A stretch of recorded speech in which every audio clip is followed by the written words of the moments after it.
P T I کی core committee اور سیاسی کمیٹی کے اجلاس، عمران خان کے احکامات کو کیوں نظر انداز کیا گیا، بشرا کے کردار پر بحث، تہلکہ خیز رپورٹ۔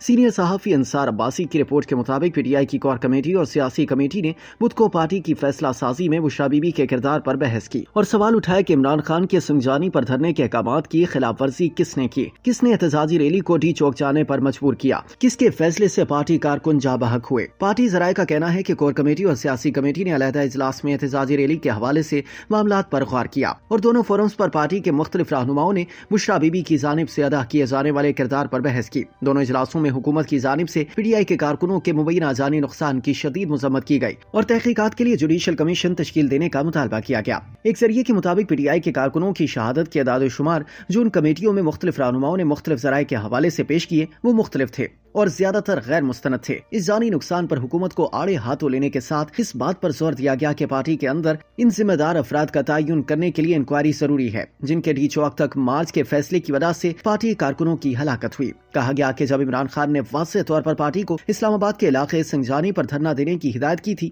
تو کس کے حکم پر ڈی چوک اسلام آباد تک احتجاجی ریلی نکالی گئی، عمران خان کی ہدایت کیوں نظر انداز کی گئی اور پی ٹی آئی کے بانی چیئرمین کی ہدایت کی خلاف ورزی کس نے کی۔ ان سوالات کی وجہ سے بشرا بی بی کی جانب سے ادا کیے گئے کردار پر سوال اٹھایا گیا۔ پی ٹی آئی کی دونوں کمیٹیوں کے اجلاس میں کسی نے بھی عمران خان کی اہلیہ بشرا بی بی کا دفاع نہیں کیا۔ اس کے برعکس یہ کہا گیا کہ فیصلہ سازی کا کام سیاسی قیادت کو کرنے دیا جائے، غیر سیاسی افراد کو نہیں۔ دونوں اجلاسوں میں یہ بات بھی زیر بحث آئی کہ اگر عمران خان کی ہدایت پر سنجانی پر دھرنا ہوتا تو نہ صرف پارٹی کارکنوں کے جانی نقصان سے بچا جا سکتا تھا بلکہ حکومت اور پی ٹی آئی کے درمیان باضابطہ مذاکرات کا آغاز بھی ہو سکتا تھا۔ دلچسپ بات یہ ہے کہ پارٹی کے کئی اعلیٰ رہنماؤں کو نہ صرف 24 نومبر کے احتجاج کی تاریخ پر تحفظات تھے، یعنی جس کا اعلان عمران خان نے اسلام آباد تک احتجاجی مارچ کے لیے کیا تھا، بلکہ بعد میں انہوں نے عمران خان سے اسلام آباد ہائی کورٹ کے فیصلے کی روشنی میں احتجاج ختم کرنے کے آپشن پر بھی بات کی کوشش کی، لیکن حکام نے ان رہنماؤں کو ہڈیالہ جیل میں عمران خان سے ملنے نہیں دیا۔